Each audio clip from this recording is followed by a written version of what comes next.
Hola, bona tarda. Nosaltres som la Marina Leiva, el Zaid, l'Izan i jo, la Lola. Aquest treball tractarà sobre el perill dels plàstics. Cada any 13 milions de tones de plàstics són abocades al mar. El plàstic triga molt a descompondre's i afecta els animals marins i els humans. En el mar hi ha una gran illa feta de plàstic, però no és l'única. Es calcula que en un futur hi hauria més plàstics que peixos.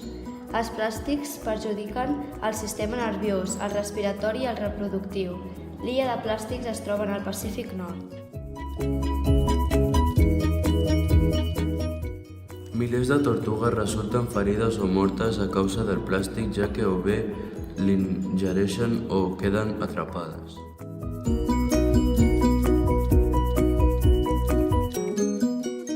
A causa de les desavantatges del plàstic, els científics estan desenvolupant un plàstic amb materials ecològics, a partir de fibres materials, i és anomenat bioplàstic, que es fabrica amb productes vegetals com la patata i es descompon sol a l'aire lliure.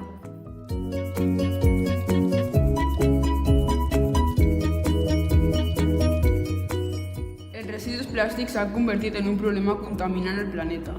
La ONU Medi Ambient considera que és un dels problemes més importants actualment.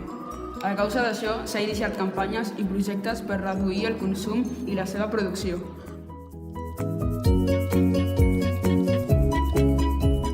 En aquests moments, la ONU ha creat el Dia del Medi Ambient.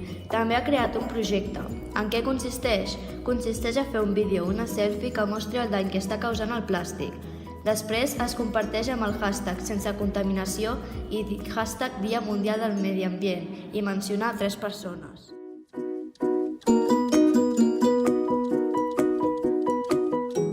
Gràcies per la vostra atenció i esperem que us hagi agradat el nostre treball.